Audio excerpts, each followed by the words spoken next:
Basically, UPSC is a, you can say it's not a very difficult syllabus at all. One who has already completed English honors graduation, it will actually be like a revision session, this whole course. You are not given a very huge syllabus.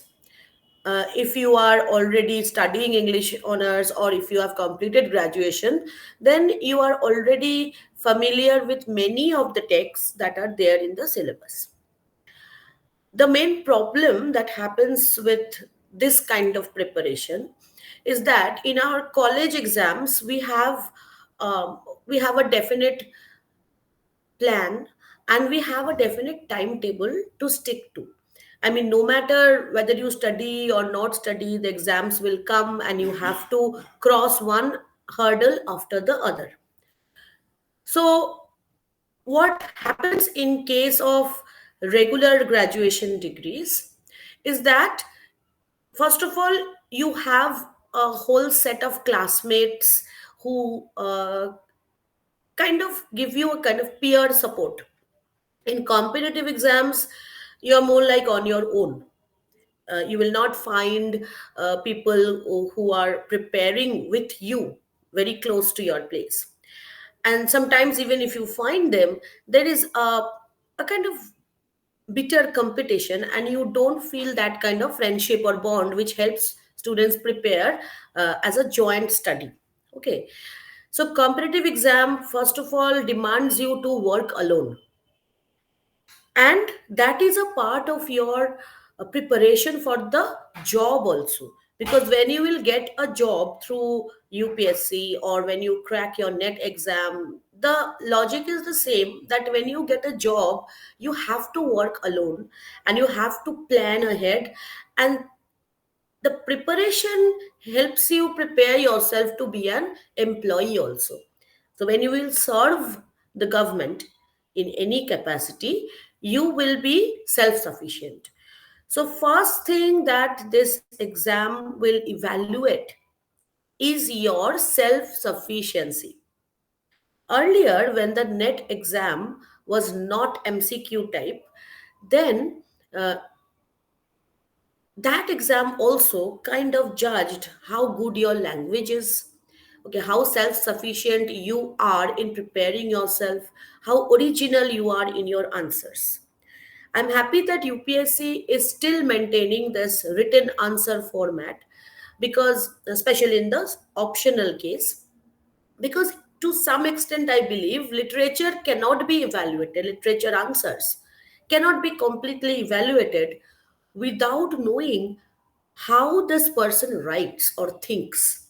Okay, so the first thing, I'm going to share this screen with you, and it's just 2 3 slides I want to share to first make you acquainted with the syllabus and the pattern, and also give you some idea about what is the situation at present for students who opt for optional English.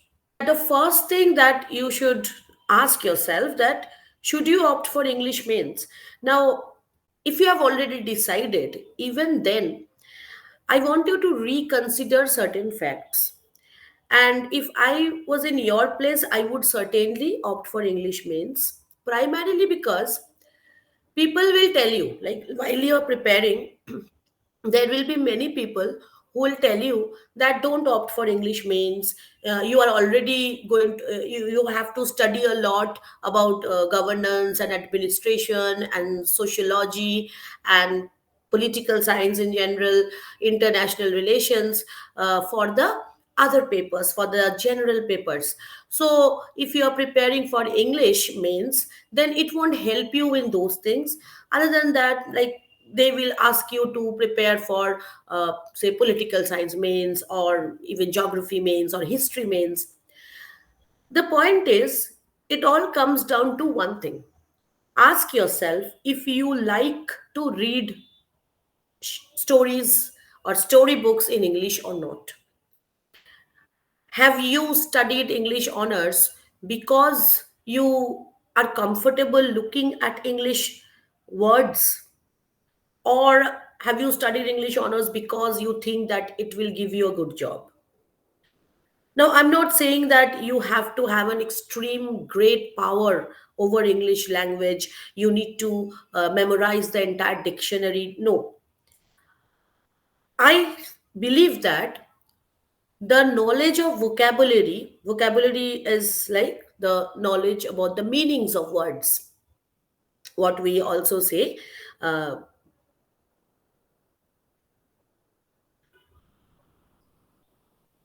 capacity to use words as you want. Vocabulary has nothing to do with command over language. If you know the words you require to express yourself, then you don't have to know all the synonyms of that word. The first mistake that people do is that they feel that if they use bombastic words, they use very difficult expressions, they will score good in UPSC. You will not. The main problem with UPSC exam in English mains is that you need to express your original thought, number one. Number two, in very short space. Sometimes it's 150 words, and you know what 150 words look like? If you just write freely, you will see that 150 words are covered in less than one page of handwriting. It comes down to roughly three paragraphs, each paragraph of 30 words. And normally, English literature answers which students write, in each sentence, you have around 8 to 10 words. So it's like a three-sentence paragraph, one after the other, or maybe just two paragraphs, one with um, about 80 words and the other with 70 words.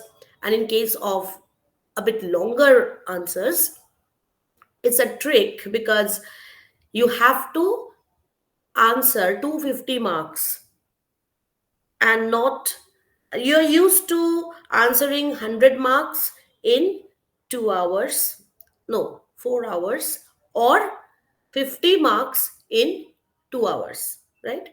So when it comes to UPSC exam, the 3 hour span that you get, it's not sufficient if you write in the same way that you write in graduation exams, because you have to cover 250 marks in 3 hours. So obviously you will first think that I have to increase my speed. No, you will have to reduce your answers without reducing your points. So the first thing that you should ask yourself is that, do I have command over language? Command over language means, can you make your own sentence change its shape and get shorter? Can you use one word instead of 5 words to make it compact without changing its meaning? So that is command over language. Can you rule your own language? Number one. Number two, do you have a habit of reading? And by habit of reading, I just don't mean newspapers and random articles. I'm saying habit of reading means, do you like reading something where it continues over days? It doesn't stop. Uh, it doesn't matter whether you have read the classics or the big books of literature so far.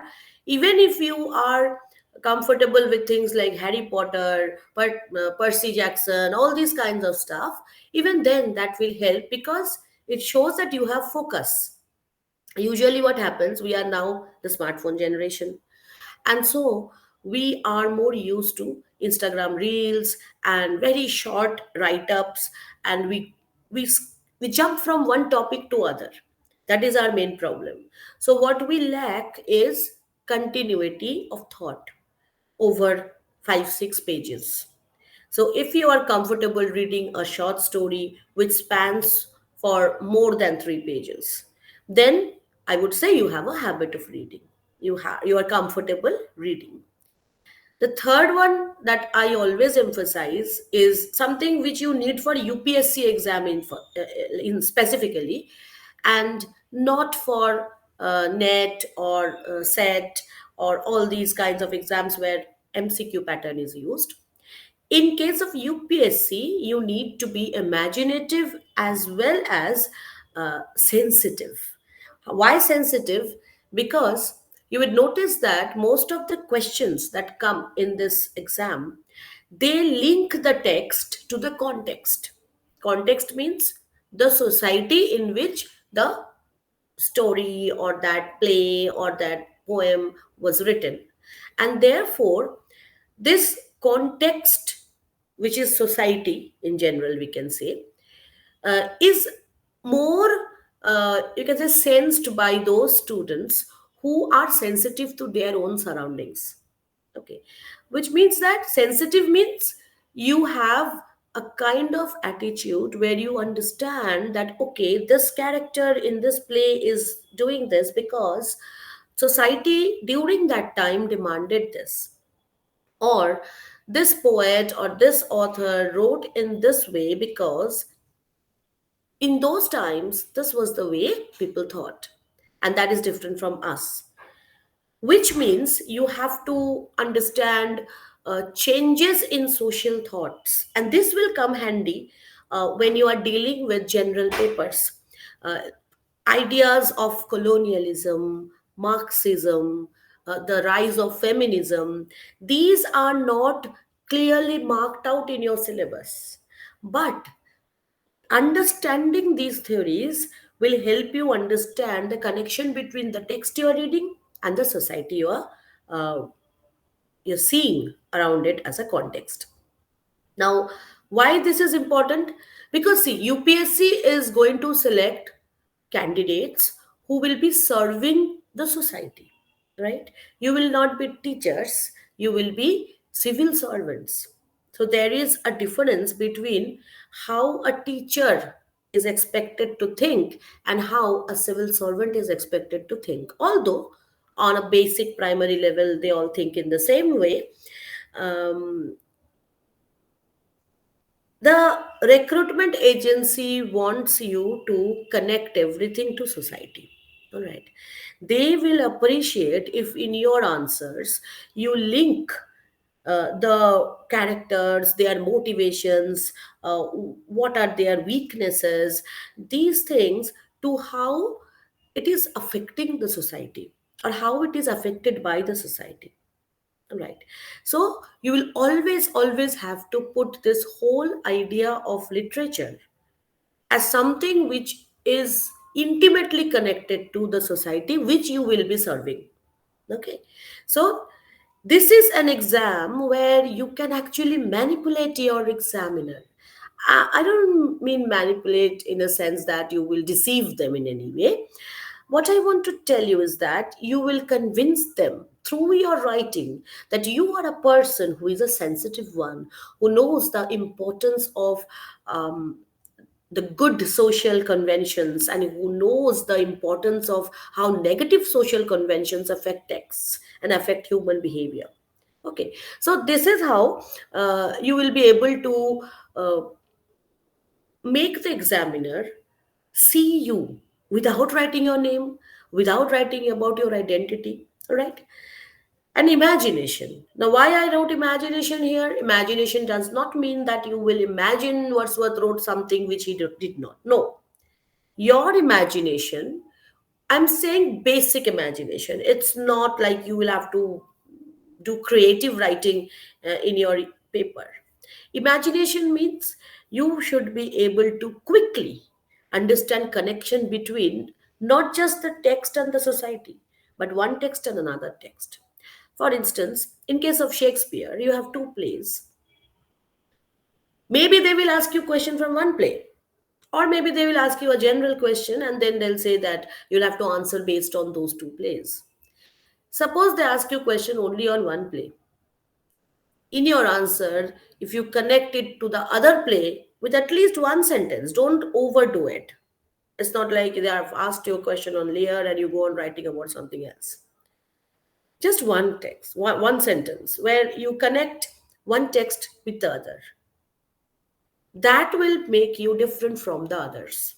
Okay, so the examiner will know that you not only have studied this text, but you have an awareness that uh, there's a kind of connection between the texts also. Okay, so this is the basic requirement of English mains.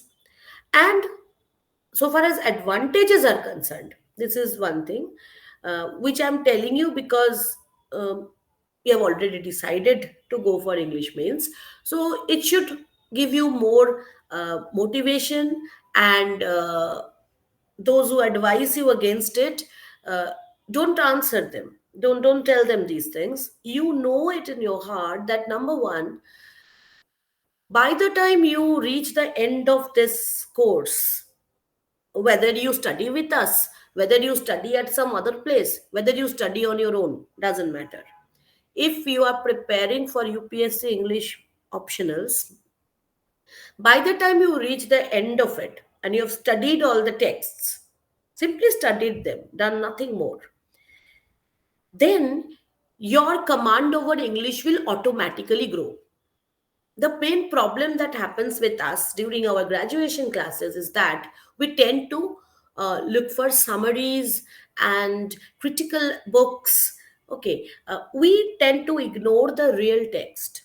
And often you will find that books of criticism, books of analysis, websites where they give you great answers, those are written in a difficult language, whereas the text itself is written in a simple language, mostly. And therefore, and they were written by greater writers, right? Obviously, Charles Dickens or Jane Austen or Mark Twain, they had a much greater command over the language than somebody who is writing about them. This is something I believe. I might be wrong. They were more creative. So if you read the text in original, everything that is there in your syllabus, then by the time you reach the end of your course, you will score amazingly well in your general compulsory English paper, which you will have to give anyway. Then the essay paper, right? So especially the essay paper, because in your essay paper, with the essay topics are mostly again connected to society, human imagination, human sensitivity.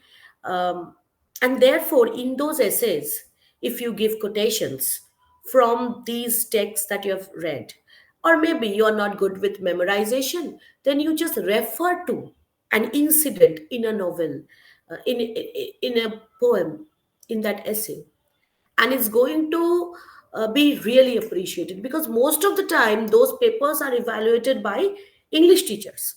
Most of the time, at least general English is always it's like something where your English skills will be judged, but essay writing will improve remarkably even if you don't practice it.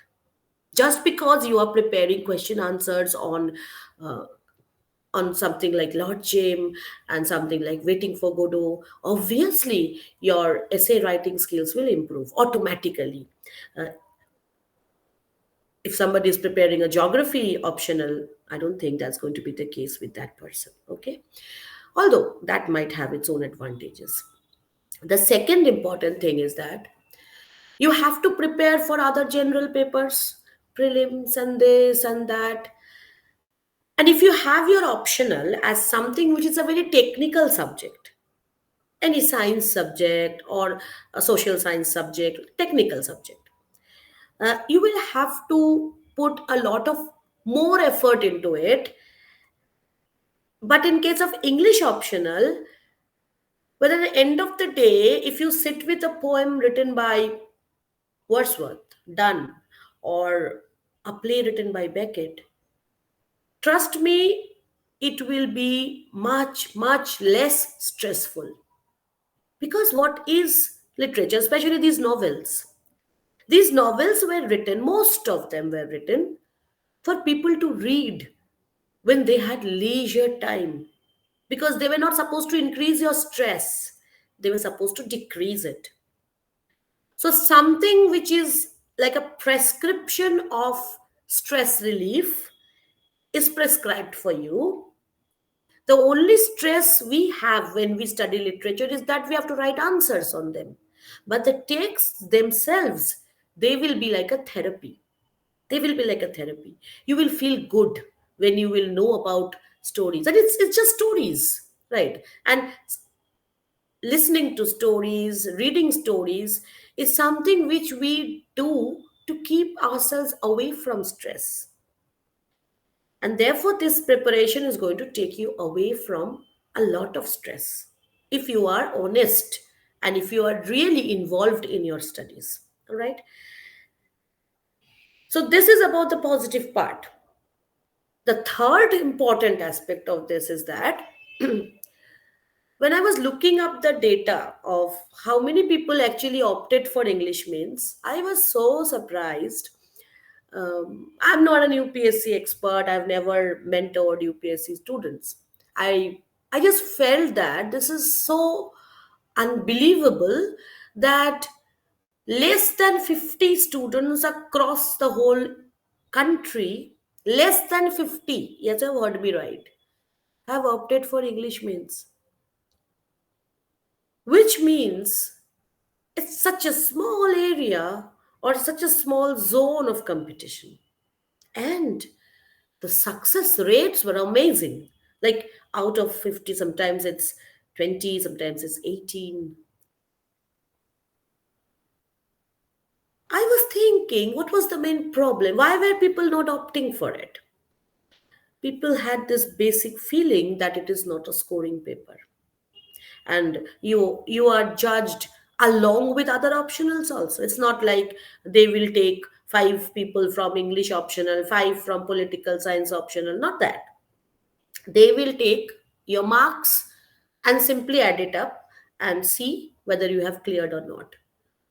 But if you look at the percentage of students who qualify, who take English optional, it's amazingly high, and it's rising over the years. It's rising, and I believe the main reason is that now that the semester system have kicked in, and now that more and more students are getting these online lectures and they are more comfortable with the English language, therefore they have the tendency of scoring here. And another surprising fact is that out of these students who opt for, or candidates who opt for English mains, someday I will share with you the actual data if I can get hold of it. Most of these students, they don't even belong to the scholarship of English graduation. They have not done graduation in English. I personally know, like he was a friend of mine in school.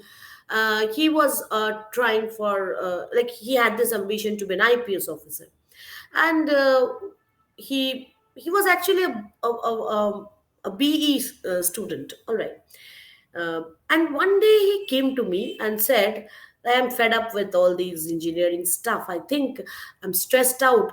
Can I opt for English mains? Is it possible?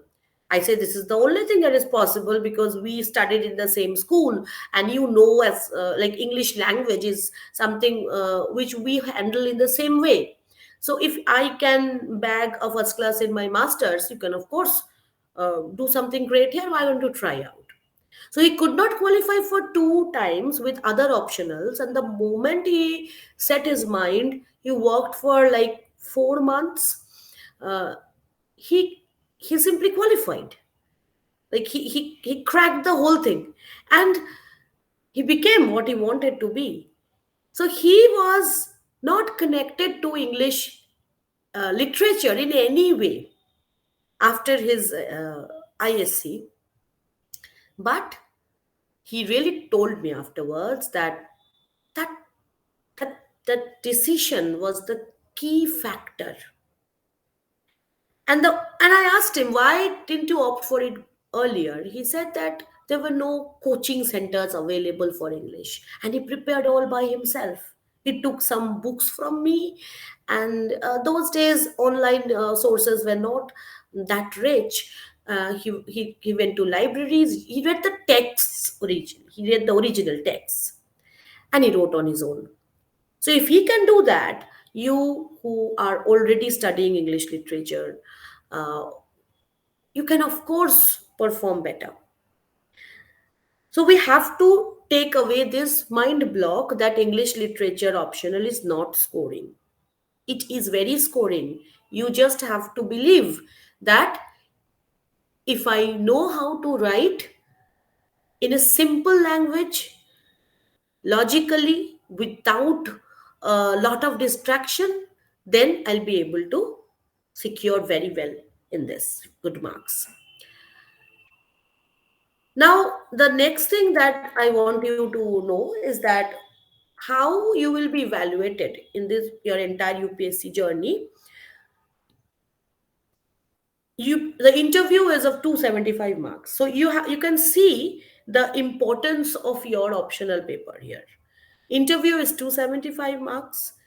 In the interview, uh, again, your power of expression will be judged, and the study of literature which you will kind of internalize in you, this will make you a more sensitive person in the process, and therefore they will be able to judge that okay, this is a well read person, because they want, as IAS officers, as IPS officers, people who are well read, because they know about human emotions, human expressions, and the society at large. And literature gives you this background, right? And in case of essay, 250 marks. So, see how English is going to help you. 250 marks there straight away, an optional 500 marks. So, this is the part where I want to focus, that you are going to be benefited not just in optionals. Optionals is a huge 500 marks affair. You will also have advantage in the essay. 125 marks, two essays. You will really have advantage there, right? The syllabus, we are now talking about the optional, two papers of 250 marks, and um, paper one, it mostly deals with everything that is written between 1600 to 1900. So here you are going to have literary periods such as the beginning of Renaissance, that is, uh, you can say the part where it all starts, the awareness begins in European people. So the beginning of Renaissance, then comes the part where you have to know a little bit about the political climate of England, Puritanism, all right, especially because you will be dealing with Milton. Automatically, you will know about the political background of Milton, and that will help you understand the Civil War and how it affected the whole thing, and how the restoration took place. And after the restoration, you have that long 18th century, which is also called Enlightenment. Now, Enlightenment, then scientific revolution, all these things are going to be important even in your general papers. This idea of society changing, especially the history of Europe, that you will understand through the study of these texts, will be very important. And then you have the Romantic period. You have already studied Romantic poets, or you will be studying in your graduation classes, and you will definitely have no problem dealing there. And then you have the Victorian age. Victorian age is basically about novels. So once you understand the context of Victorian age, the scenario of Victorian age, it will be easier for you to understand the novels that were written during the time. And then after that, the modern period comes, and the beginning of postmodernism. So 1900 means just the end of Victorian era. So the first paper is going to be an understanding of England and its society and Europe at large, from the Renaissance to the Victorian period. That is the background you have to know. Uh, some of you might have already watched the playlist on history of literature, where we have covered this entire paper one timeline. Although it was not just for UPSC, it was for graduation students, for postgrads, for general people with general interest in English, that the timeline was clear. It is from Renaissance to the Victorian age. In paper 2, the timeline starts from 1900 to 1990. Although mostly they will be dealing with texts of modern era. Why 1990? Because they have included some Indian English writing which has spanned across the era. Okay, House for Mr. Vishwas and some text like that. Mostly you have to understand the history of modern England or modern Europe, which you have to understand anyway for your preparation of general papers. The whole idea of American Revolution, then how Americanism started, and aspects of American thought, ideas such as colonialism, post colonialism, the way race and gender that is used, all these things are there in your studies of texts belonging to the modern and especially postmodern texts. Now, some texts are there which were technically written during the modern age, but they have elements that you can say are harbinger of postmodernism. Especially, you can say Joyce, Virginia Woolf. So they anticipate what is going to come next. All right. So this is basically understanding the text in context. That's why they have arranged the text according to the periods in which they were written, because they want you to study it like that, like it's a progress, or it's a change from one thought to other. All right. Now let's look at the syllabus. I'm going to share the syllabus now first with you, and let's look at it carefully. One second, I will zoom it for you. Okay, so I hope it is visible now. I'll zoom it a little more.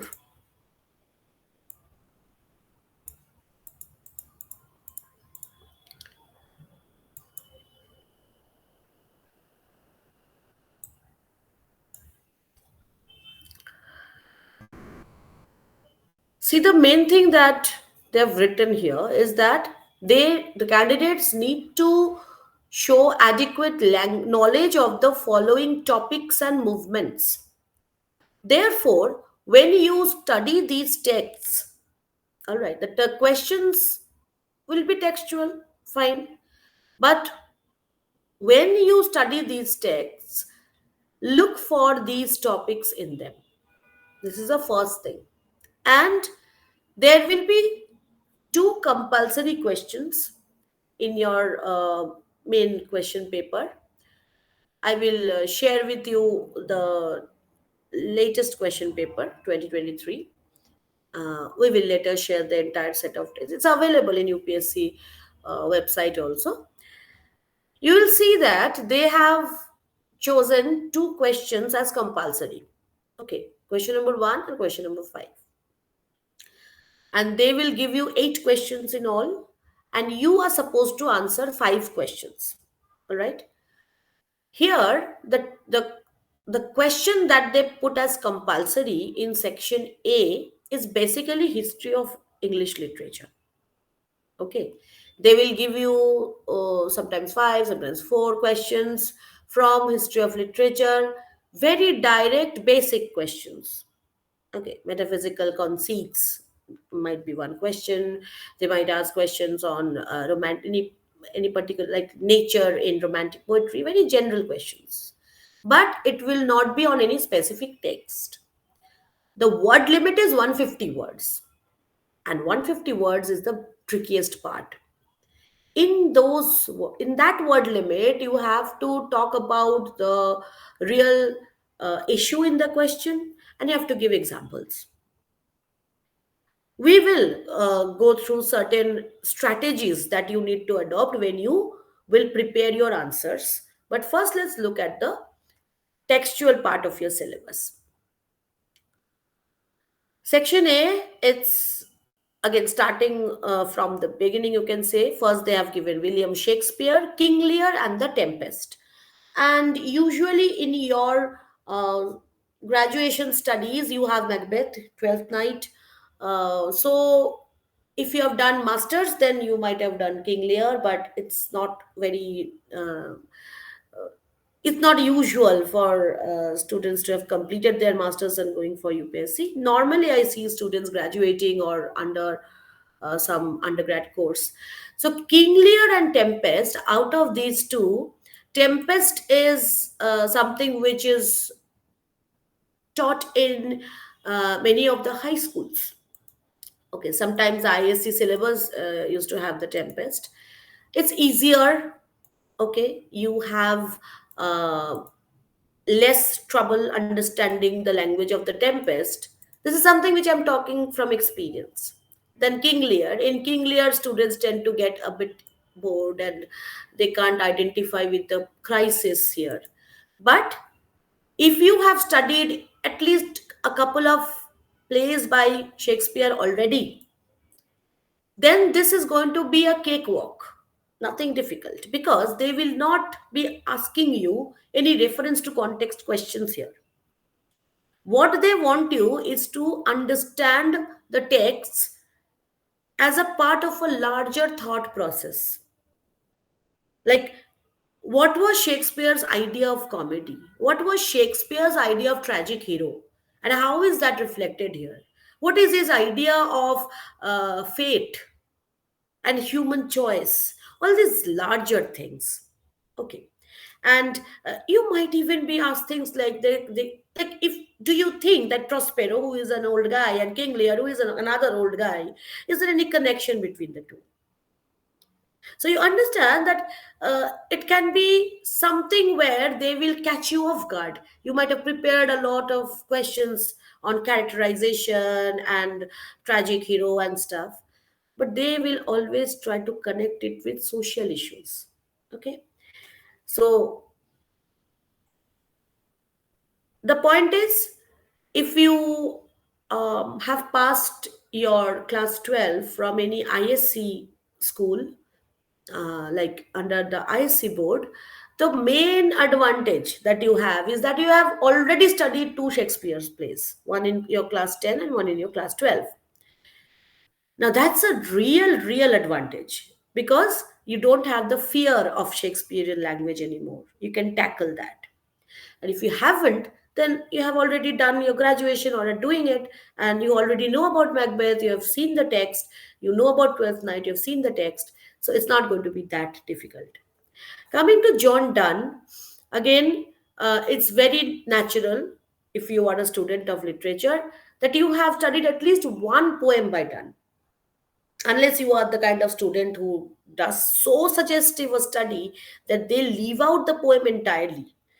So, if you are familiar with at least one work by Donne, then the other works are very closely related to that poem which you have read. Among these, either you had canonization or you had good morrow. It's higher chance that you have studied good morrow uh, or canonization. Sometimes you are given this poem in your syllabus, Death Be Not Proud. Usually the Relic and Honest Mistress, these two are not found in undergrad courses, at least not that I'm familiar with. But if you have studied one of these three, then these two are not going to be difficult also. John Milton, Paradise Lost, book one, everybody has done. Everybody who has done graduation in English or is doing. The problem is with students who didn't have literature. But again, because you will not be asked reference to context questions, understanding John Milton's Paradise Lost is not a very big deal if you know about some basic idea about the Bible and you have the tenacity to actually look up what happens in each book. It's the entire story of Genesis divided into these books. You have to understand which book has which part. And a wiser way to study is not just study these four books, but also at least the synopsis of the books which are not prescribed. For example, in 1 and 2, you're going to study in detail what is happening there. And then in 3, in book 3, which is not prescribed, something happens there too. You just need to know what happened there and then go on to book 4. What happened in 5 and 6 and 7 and 8, and then go on to book 9. Now, my students who I teach Paradise Lost book 1 find it comparatively less hard to tackle. All right. And then actually book 1 is the most difficult one. Why? Because this is like an initiation. This is something which you had never encountered before. And Milton himself wrote that I'm going to write things unattempted yet in prose or rhyme. Once you handle the first book, the other book, especially book 4 and book 9, nothing difficult there. We can easily deal with it. Alexander Pope's Rape of the Lock is like, you know it like the back of your hand already. And this is the most comfortable part of your syllabus, actually, because this is something which you have studied. Or if you haven't studied this, I have never come across a syllabus which does not have the Rape of the Lock in its undergraduate course. So this is going to be easier. William Wordsworth is like you have already dealt with, again I'm saying, at least one of these poems. uh, some students also prepare parallelly for SLST central tet, okay, for CBSE both schools, central schools. In those you already are doing all these things, and these are again very basic poems. The most difficult one among these, there is this one, right? This is something which students find a bit scary. Otherwise, Tintin Abbey is also very easy. The point is, you don't have to bother about individual poems here. You will have to understand about the connecting theme. So it's actually one thing that you have. That is William Wordsworth. Now they might narrow it down in their questions to things like, particularly in Tintin Abbey, what happens. But it's rare. It's rare. And even there, the questions that they ask, they are on broader themes. Wordsworth's pantheism, okay, his idea of nature, his idea of language, a man speaking to men. Do you consider this an appropriate evaluation of Wordsworth's own poetry? So this is something that you will have to deal as a whole. So when you read Upon Westminster Bridge, you cannot forget about She Dwelt Among Untrodden Ways, and you cannot forget about Tintin Abbey. Everything is happening, and it is also better if you study these poems sequentially. Like as Wordsworth was writing them, if you follow the same pattern when you prepare them, then you can see a logical movement in Wordsworth's own ideas too. He is changing over time. He wrote over a long period of time. And therefore, this should be treated as a chunk. In Memoriam, my most favorite text. Why? Because it's so intimate, so personal, so beautiful. And it's worth reading. It's a poem or it's a book which I feel, even if you don't have UPSC exam to tackle, if you don't have a postgrad exam to handle, or if you don't have anything else in this world, you can still read In Memoriam and feel good about it. It's beautiful. And its beauty will make you feel good. And it's so filled with melancholy that you will understand that the whole point of literature is to make you feel connected with what you're reading. You'll feel connected with the poet. So, In Memoriam is something I'm sure you will love the most in your whole syllabus. I can guarantee you that. Doll's House is something which is not technically a British drama, because this is more like, this is going to give you an idea about European drama, realism in European drama. And this is important because George Bernard Shaw, who is not there in your syllabus, is an important factor when it comes to English realism or English drama, modern English drama, early modern English drama. So Henrik Ibsen's Doll's House will help you understand uh, three things. One is realism, okay, how reality is represented in drama. Second is, uh, it will give you a cross cultural feeling, because Uh, Normally, you are dealing with English or British texts or texts written by British writers. This will give you an insight that no matter which country you belong to, some issues are common and are faced by everybody. And what is the central governing issue of the doll's house? It is the idea of identity and the the issue of a woman understanding that convention or conventional codes do not always provide any identity at all or any satisfaction in life at all. And so, a doll's house will become a kind of an initiation into uh, European drama in general. Because later on in the in the second paper, you will have to deal with the more complex ideas where you have to talk about European drama and its conventions. So Henry Gibson becomes a kind of a starting point here. This is an easy text, very easy text. You don't need any teacher to teach you a doll's house. It's beautifully written and very easy to understand. The language is super English, super easy. Okay.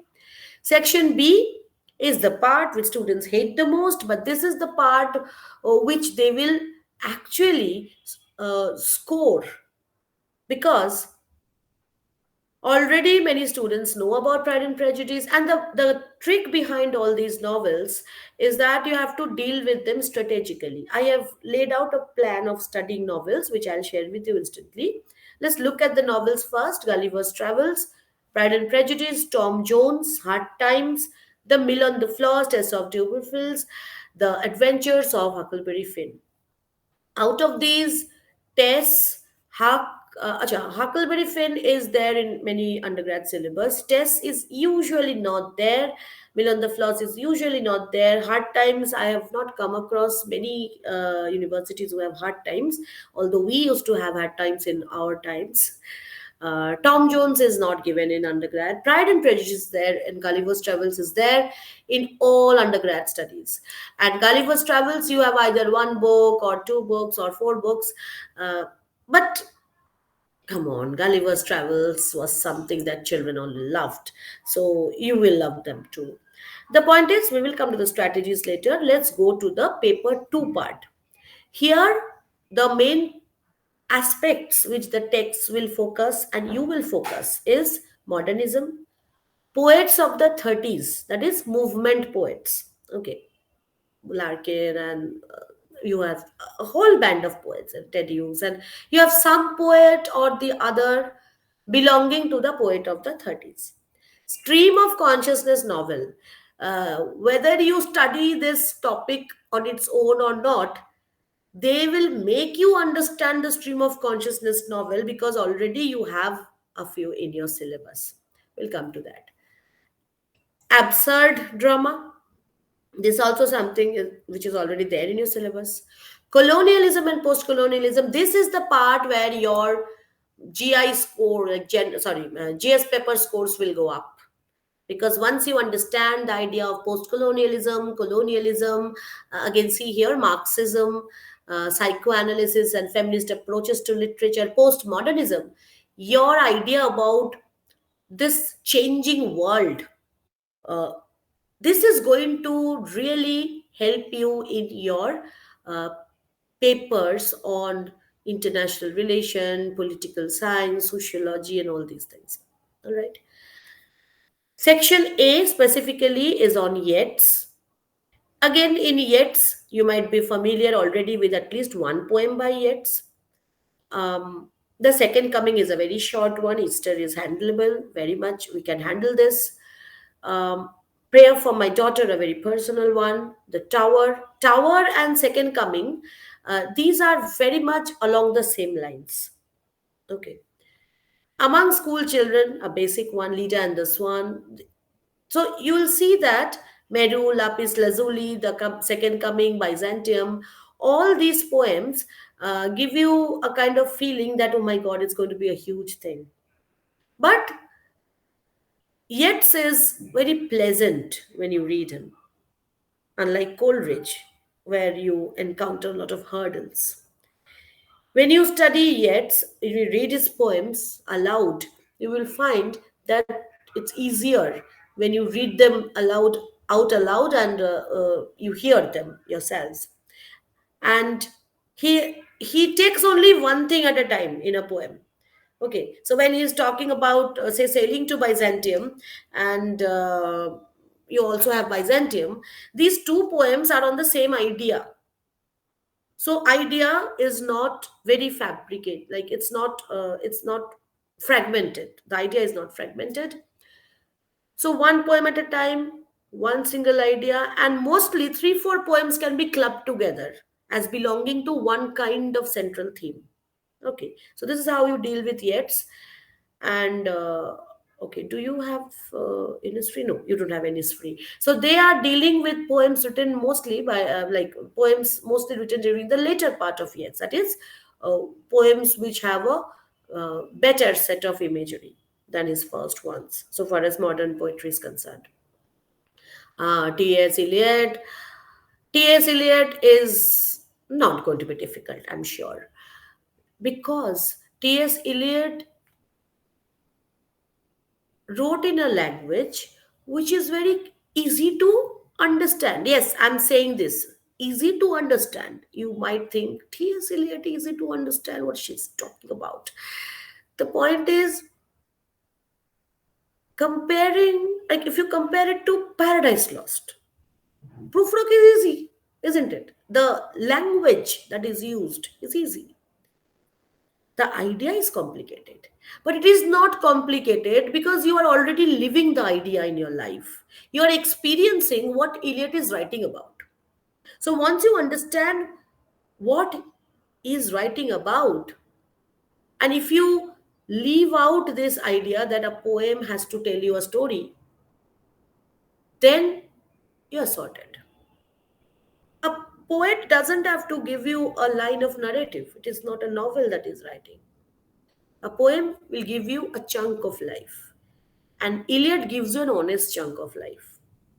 Again, you will notice that Love Song and Journey of the Magi, they are not on the same theme, obviously.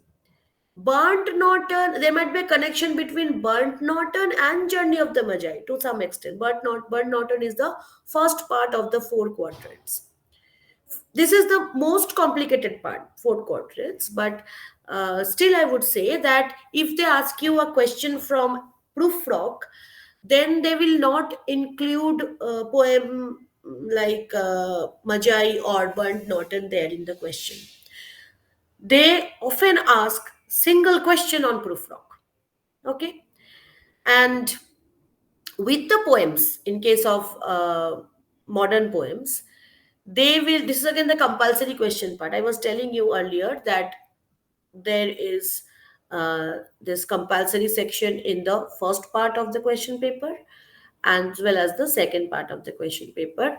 Here the compulsory part comes from the uh, poems themselves. They will give you lines from this poem, these poems, and usually they don't give lines from poems which are usually prescribed in the graduation classes. They know about the poems which are prescribed, so it's high chance that you will get lines from Burnt Norton instead of Proof Rocks, because Proof Rock is taught in many classes in many universities.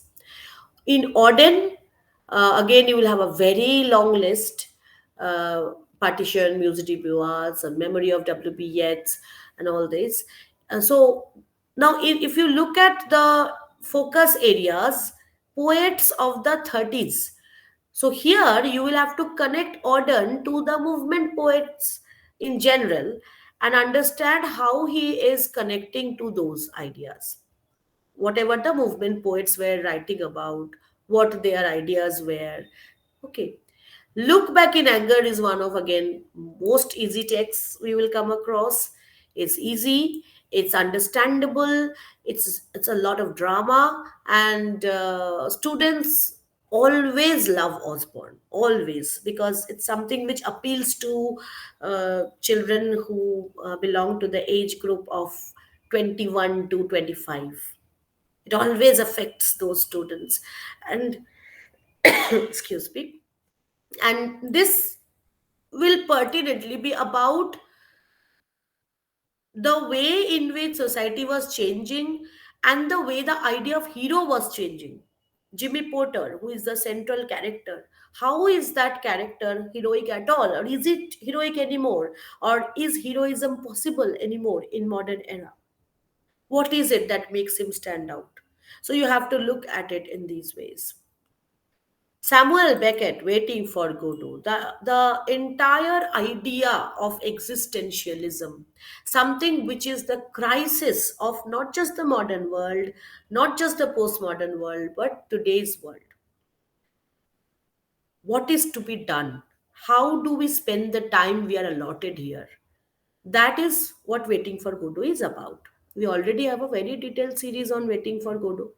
And as I have seen in the feedback comments from those videos, it is something which students understand. Okay. I really am grateful to those students who have commented that this text is handleable. You can handle it because this is so much close to your heart. Okay.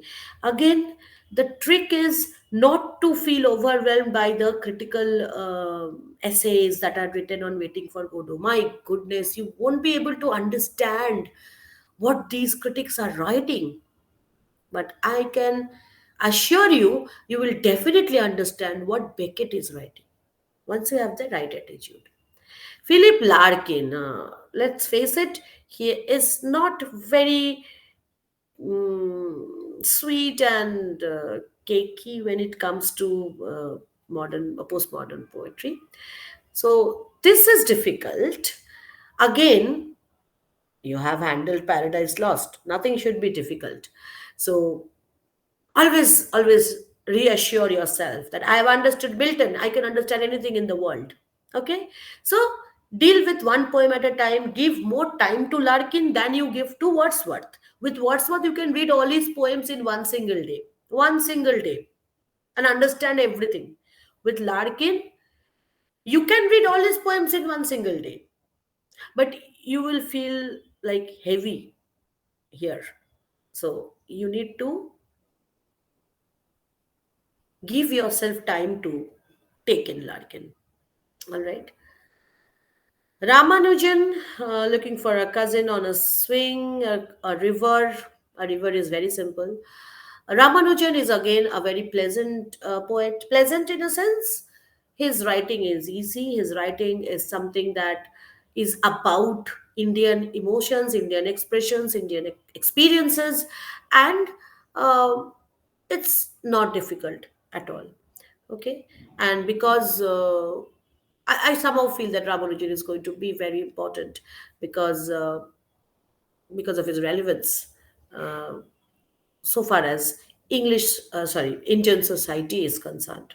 Okay, what is the Indianness in his poem? Because he has a what you call Indianness in his poems. Okay, um, section B again is going to be not as easy as section B of the previous paper, although I would say the books are thinner. Okay, so the novels in the previous papers, they are thicker, fat ones, um, and although I want you to read the original text, you can manage with summaries there. You can manage with synopsis of Pride and Prejudice. Although you would hate it, read the original book, it's better. But with section B, it's a suicidal thing to read it as a synopsis. Why? Because the essence of these novels, the questions that will come from these novels, will be about this idea when you read it as a whole. Stream of consciousness. How can you summarize stream of consciousness? So you have to understand that you need to invest some time. Okay, UPSC English optional demands only one thing: time for section B paper 2, nothing else. If you are ready to give that, You are going to be very, very comfortable with it. And here also you will have variations when it comes to difficulty. Like Lord Jim, although people might kill me for calling Conrad an easier writer, but Conrad is a direct writer. If you have already handled Heart of Darkness, if you have completed your graduation, you have handled Heart of Darkness. If you have read summary and handled it, then I am not very happy about it. But if you have read the text, Heart of Darkness, then it's fine. Lord Jim is easier. Um, and it's the same narrator, Marlowe, who is the narrator of Heart of Darkness, narrated here also. Although a number of times the point of view changes.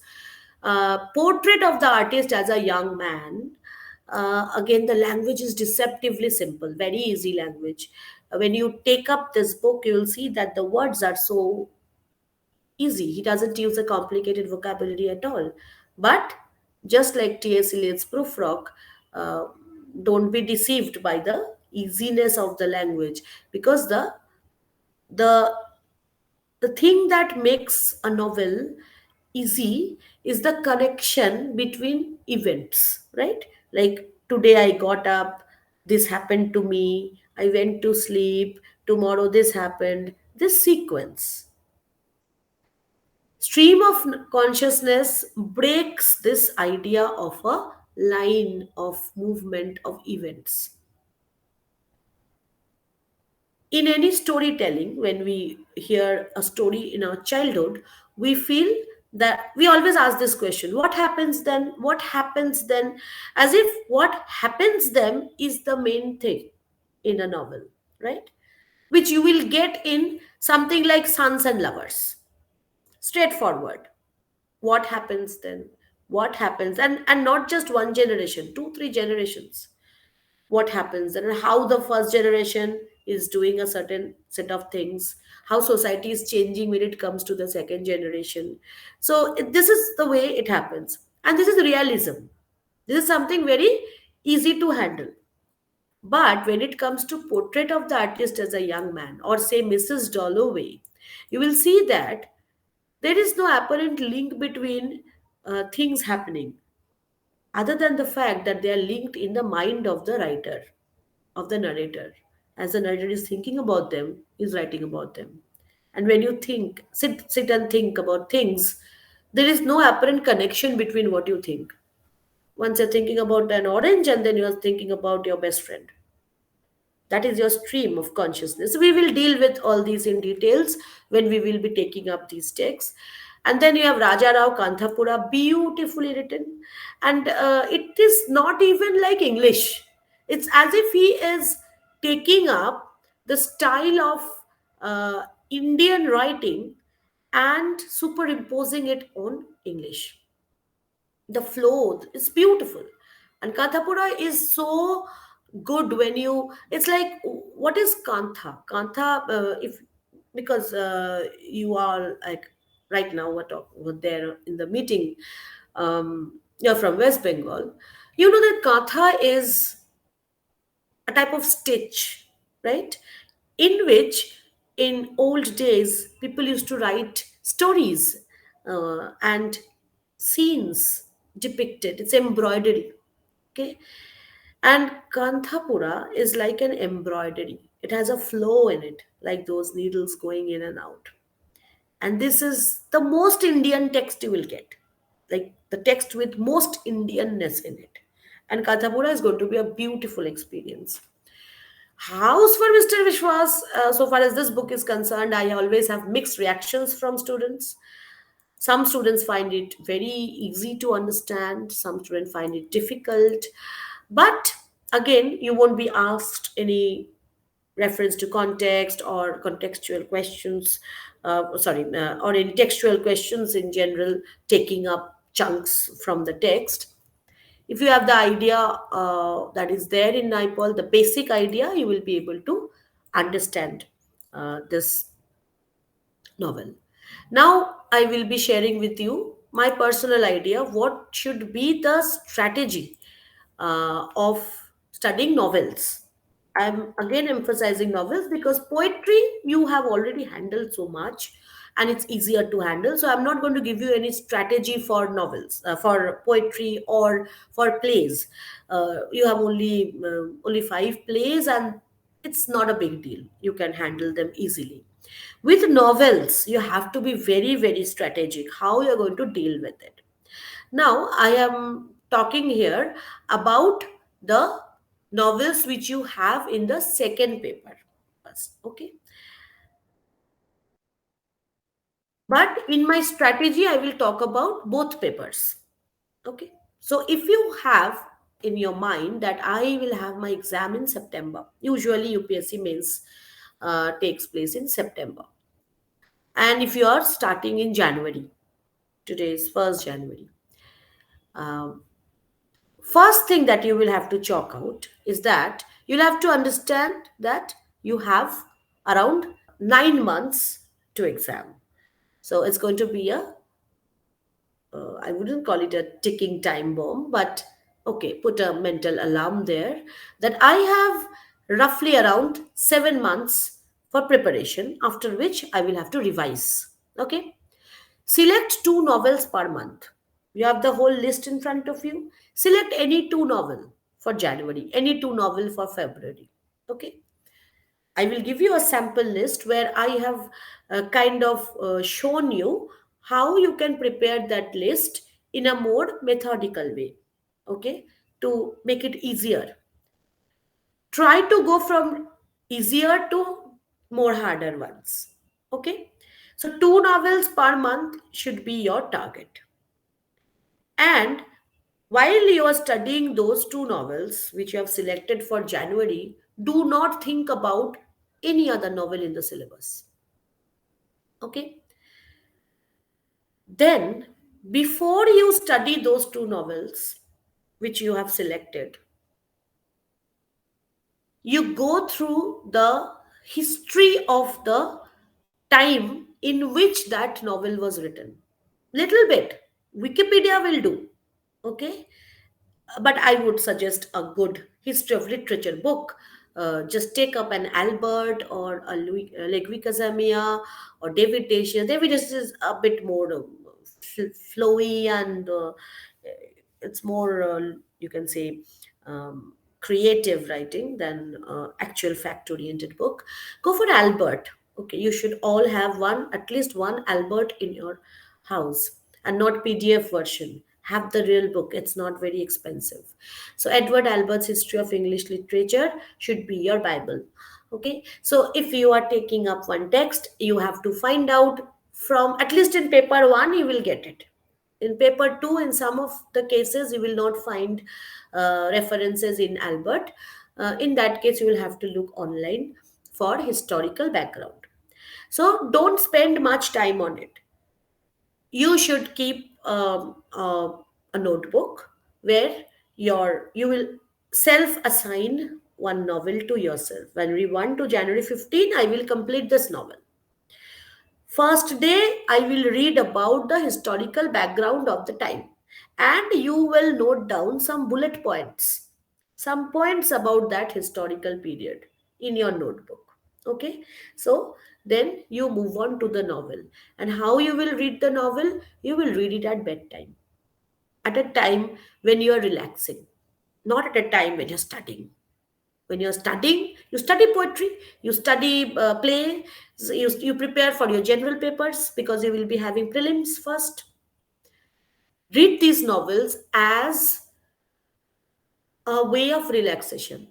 And because you will be choosing novels starting from easier to harder ones, your brain will get used to it. Okay. So, how much to read in one day? Don't overdo it. If the novel is, say, 500 pages, you have 15 days to read it. Take up a calculator and see how many pages you must read. Or if there are a certain number of chapters, I think you should actually divide it up, thinking about the chapters. You simply take up the number of chapters there divided by 15. There, you have it. Read only those many chapters per day. Sometimes you will see that you have to read one chapter in 2 days.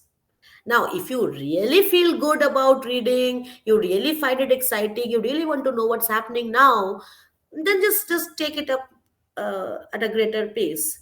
But limit yourself to not more than just a little bit of that novel every day, but it should be every day.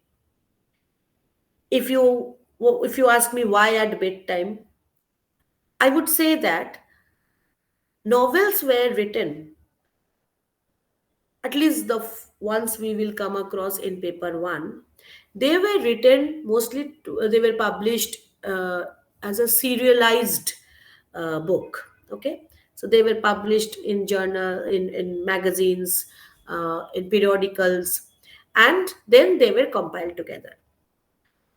They were more like series which we will now watch on OTT.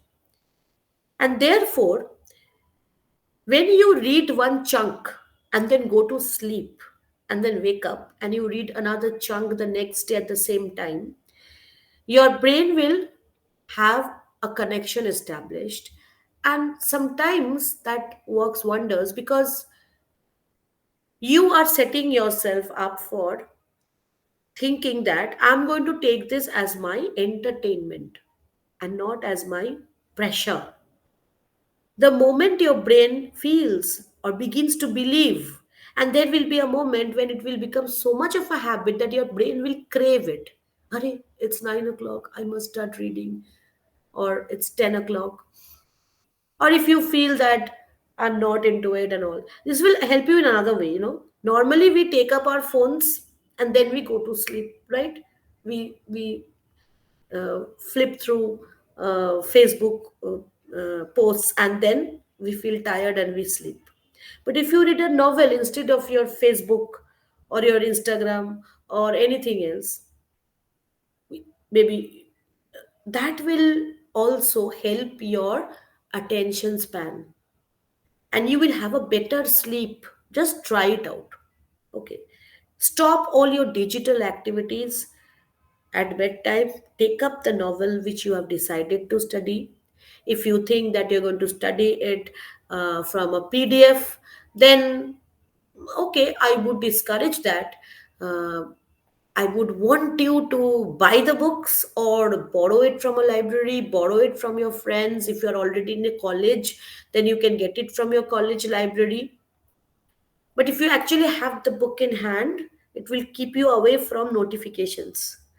And if you are reading it in your device, it can be a computer or it can be a mobile, make sure that you turn off notifications, do not disturb mode turned on.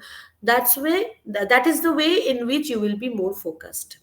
And your brain will learn to look at English text as relaxation. Your brain now thinks reels are relaxation, but Jane Austen's words are relaxations. This kind of change in orientation will help you not only in your preparation but in your interview. You will change as a human being, and they can see that in you. They can see the depth in you, they can see the peace in you, the sorted uh, candidate look. Somebody who is assured of what he or she is thinking. All right, that will grow. So try to limit your digital exposure at bedtime. Instead of that, take up the novel. You have a particular quota per day, complete it, and then go to sleep. Okay. And then if any authentic movie is available, then watch it. And I would really want you to watch the movie after you've finished the novel. Okay, it's like a revision thing. um but if you feel that no, if I watch the movie I will feel more interested, I will feel more comfortable, go for it. There is no harm. But sometimes what happens, movies change the storyline a bit. They are based on the original novels, but they change it in a way so that there might be confusion in your mind. You might be misled in a way.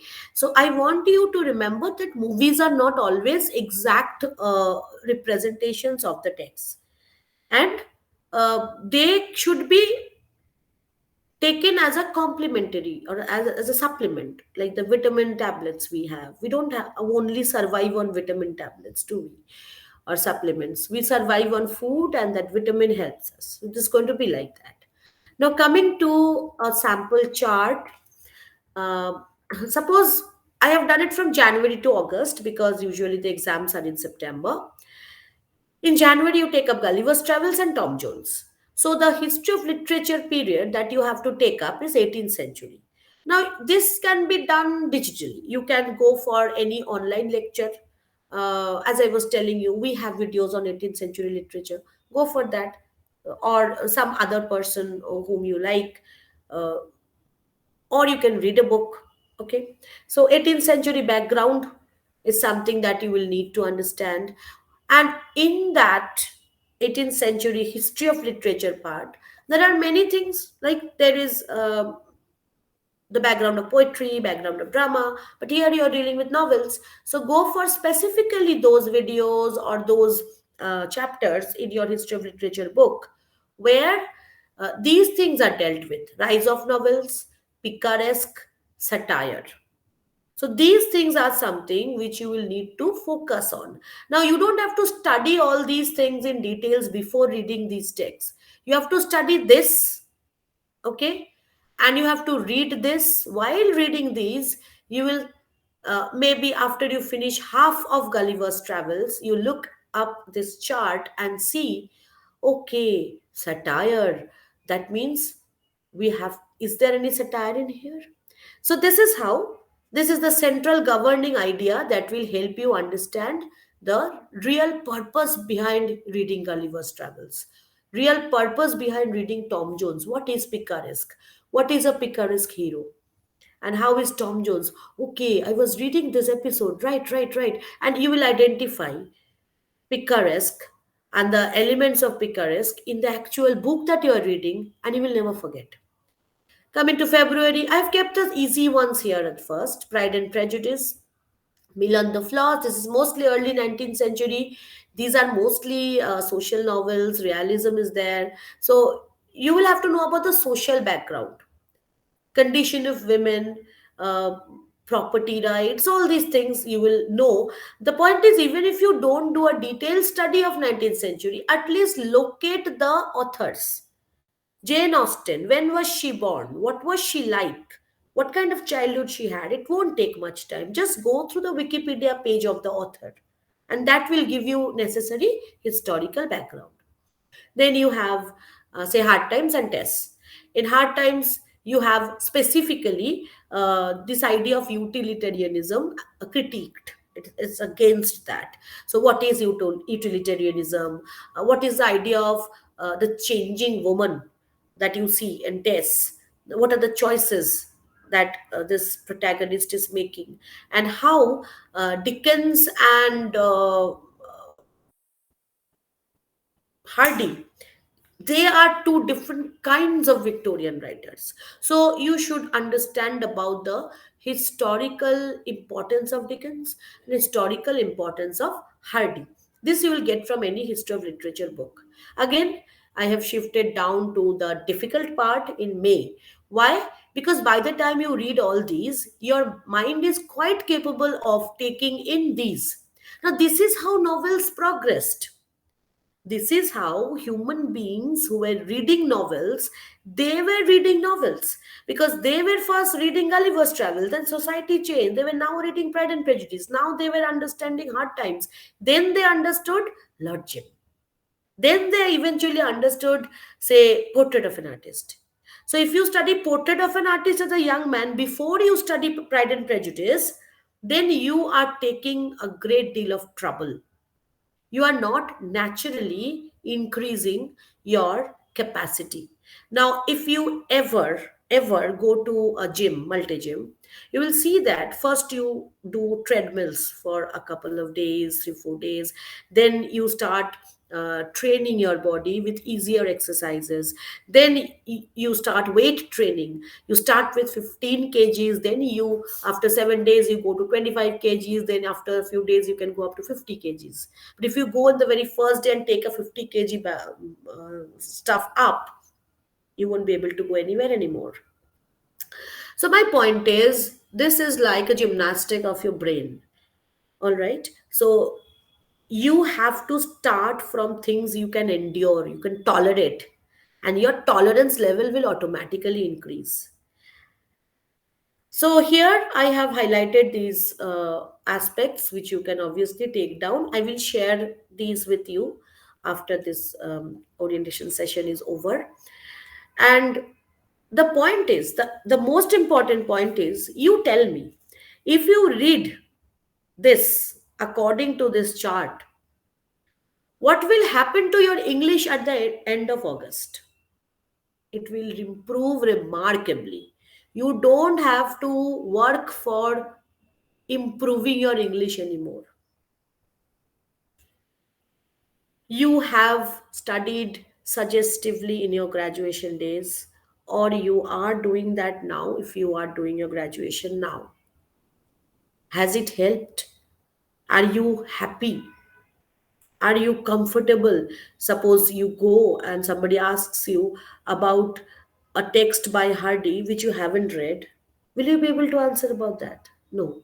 But if you had read the original text that was prescribed in your syllabus, then you could answer on any other text written by Hardy.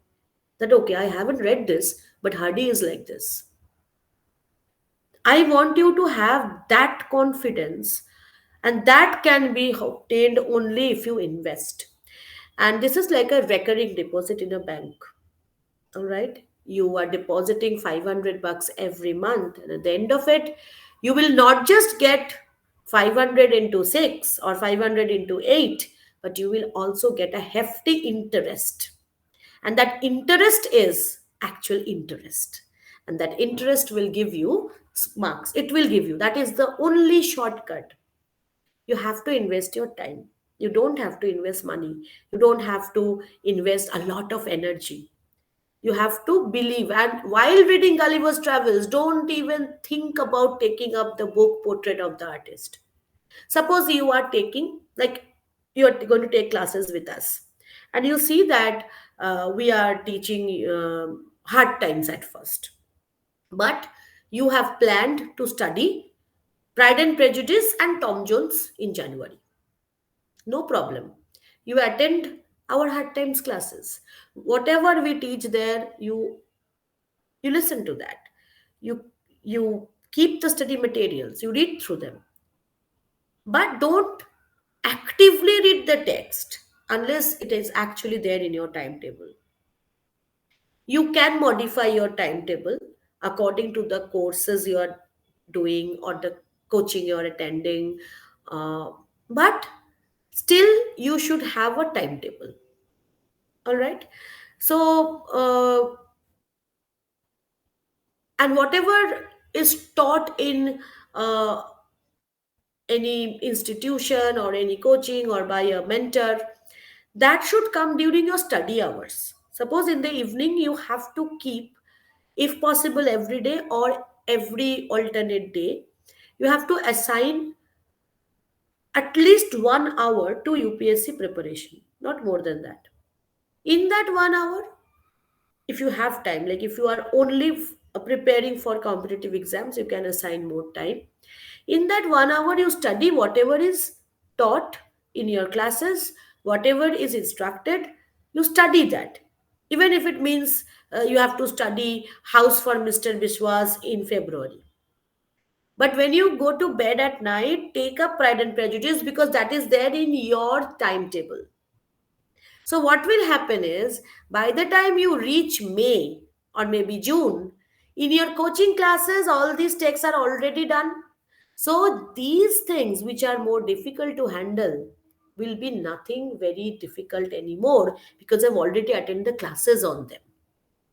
Okay, so try to shift the more difficult ones down. People might tell you that take a portrait first, it's going to be a nightmare, otherwise, you cannot finish it. No, you will have to understand that you need preparation. And the best way to prepare yourself to understand James Joyce is to first study Jane Austen, then study, say, Mark Twain, then study D.H. Lawrence, then come to Joyce. Otherwise, Joyce will scare you away. But if you go like this, it will be easy. Okay, so this is mostly about a little bit of planning, which I wanted to share with you. There might be other strategies. Again, I never appeared for UPSC. I never cracked UPSC, therefore, but I've cracked NET when it was written exam format, and I know what people demand. The first thing that is demanded is originality of thought, and therefore originality of preparation. Strategy to prepare yourself should be different from normal strategies. And please stop seeing those summaries uh, in Bengali or Hindi. Or why? Because the more you are exposed to English language, the more you will feel comfortable dealing with your own English. You should have your own English. That should be only yours, and you should be able to handle it. So, um, so this is, like, you can say, the kind of orientation I want you to have. And other than this, when we will be taking up these classes, uh, we will definitely take the bilingual mode, because I personally believe that it should be more like a conversation.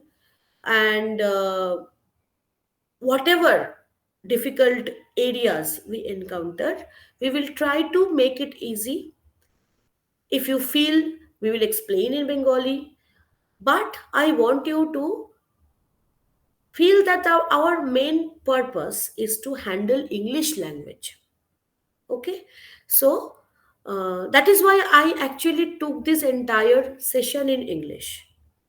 If you have understood, like, you did not unmute yourself, you did not ask me any questions, so I believe that you have understood what I have said. This is important because suppose you get the job, I'm sure you will get the job, and you are posted in, say, mm, Kerala, Karnataka, where we don't know the local language yet. And, well, some people might not be enthusiastic about Hindi and Bengali, like nobody understands there. English is going to help you understand things there. The government orders which you need to process, which you need to implement, they will be in Hindi and English. Okay. And you need to be at the, uh, not at the receiving end of those orders, you will be passing those orders. So you will have to have a command over the language in any way. Therefore, uh, if you are feeling uncomfortable today listening to me, tomorrow you feel less uncomfortable. But if you don't listen to English at all, then this discomfort will continue. All right. So this is what I had to say. Now I want you one by one to tell me about any questions you have in your mind, or any kind of thing that you want me to ask.